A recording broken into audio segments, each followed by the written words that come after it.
Begini Mas Erwin ya, jadi kalau Tesla masuk ke Indonesia ini memang berarti menambah pemain-pemain mobil listrik di Indonesia.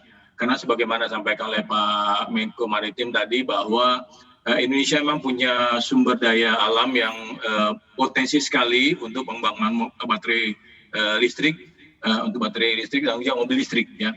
Jadi ini, nah sekarang ini adalah eranya di mana kita ingin memanfaatkan semaksimal mungkin ya nilai tambah dari yang kita punya itu sumber daya alam seperti adalah nikel dan bauksit.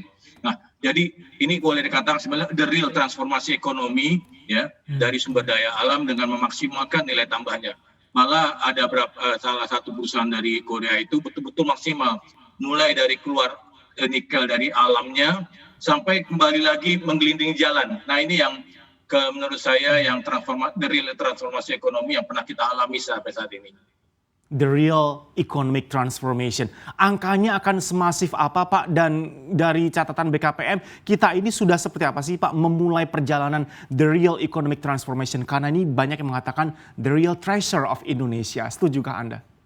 Ya, ini sebenarnya kalau dari segi angka, karena ini adalah yang terbesar, kalau kita lihat investasi, tapi saya nggak menyebutkan nama perusahaan ya, yang mulai dari the real transformasi ekonomi ini kan mulai dari tambangnya, ya, kemudian menjadi smelternya, refinery-nya, kemudian smelternya menjadi prekursor dan cathode, menjadi baterai sel, menjadi mobil listrik, dan kemudian ada recycle dari baterai sel itu sendiri. Nah, ini satu rangkaian value chain yang belum pernah terjadi.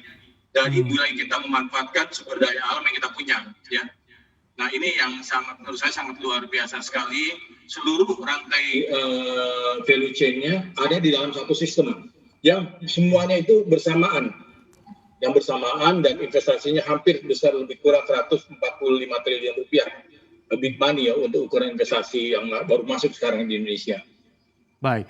Pak Iqmal, Anda tidak akan menyebutkan nama-nama perusahaannya, tapi paling tidak sebagai gambaran bagi kami background profil para investor dan perusahaan-perusahaan besar tadi yang tertarik masuk ke Indonesia ini seperti apa Pak? Dan jalannya perbincangan dengan mereka ini sejauh mana untuk memastikan bahwa ya firm 100% mereka akan bersama kita? Ya, jadi memang kita cukup berbangga ya pada saat ini kita karena punya sumber daya alam dan kita mencoba memaksimalkan sumber daya alam kita. Jadi sudah banyak perusahaan-perusahaan multinasional yang kelasnya world class ya, world class yang ingin coba masuk ke Indonesia dan sedang menjajaki pada saat ini. Nanti saya sampaikan ada satu perusahaan dari tadi sampaikan oleh Pak Menko dari Amerika, kemudian dari Korea, kemudian dari Eropa, kemudian dari ada berapa satu negara Asia lainnya yang mungkin saya belum bisa bicara Pak, karena kalau kita bicara di sini nanti negara lain melihat ini mencoba menarik mereka gitu Pak. Nah, karena itu kami kalau untuk seperti ini kita belum bisa sampaikan. Terima kasih. Install aplikasi kami CNBC Indonesia di Google Play Store dan App Store untuk mengikuti perkembangan terkini berita bisnis dan ekonomi.